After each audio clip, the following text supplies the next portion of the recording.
നിങ്ങളുടെ Windows desktop അല്ലെങ്കിൽ laptop on ചെയ്യുന്ന സമയത്ത് ഇതേപോലെ മൗസ് പോയിൻ്റ് മാത്രം കാണുന്നുണ്ടെങ്കിൽ നിങ്ങൾ പെട്ടെന്ന് തന്നെ പവർ പ്രസ് ചെയ്തിട്ട് ഓഫ് ചെയ്യാണ്ട് കുറച്ച് നേരം വെയിറ്റ് ചെയ്യുക. വെയിറ്റ് ചെയ്തിട്ട് വരുന്നില്ലെങ്കിൽ ചെയ്യേണ്ട സ്റ്റെപ്സ് എന്താണെന്ന് പറഞ്ഞുതരാം. ഈ വീഡിയോ നിങ്ങൾ സേവ് ചെയ്ത് വെച്ചോ, നിങ്ങൾക്ക് ആവശ്യമായിട്ട് വരും. ഇത് ശരിയാക്കാനായിട്ട് നിങ്ങൾ കൺട്രോൾ ഷിഫ്റ്റ് എസ്കേപ്പ് പ്രസ് ചെയ്യുക. അപ്പോൾ ടാസ്ക് മാനേജർ വരും. ഇവിടെ റൺ ന്യൂ ടാസ്ക് എന്നുള്ളത് ക്ലിക്ക് ചെയ്യുക. റൺ കമാൻഡ് വന്നു കഴിഞ്ഞിട്ടുണ്ടെങ്കിൽ അതിൽ explorer.exe എന്ന് ടൈപ്പ് ചെയ്യുക. അതിനുശേഷം എൻ്റർ ചെയ്യുക.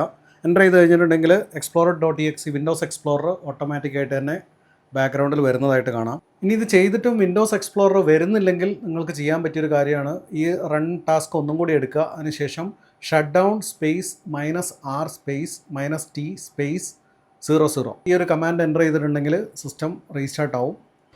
അപ്പോൾ റീസ്റ്റാർട്ട് കഴിഞ്ഞതിന് ശേഷം സിസ്റ്റം ഒന്ന് ചെക്ക് ചെയ്ത് നോക്കുക വർക്കിംഗ് അല്ലേ എന്ന്. ഈ വീഡിയോ നിങ്ങൾ സേവ് ചെയ്ത് വെച്ചോ. അറിയാത്തവർക്ക് ഉപകാരപ്പെടാൻ വേണ്ടി ഈ വീഡിയോ ഒന്ന് ഷെയർ ചെയ്ത് കൊടുത്തേരെ.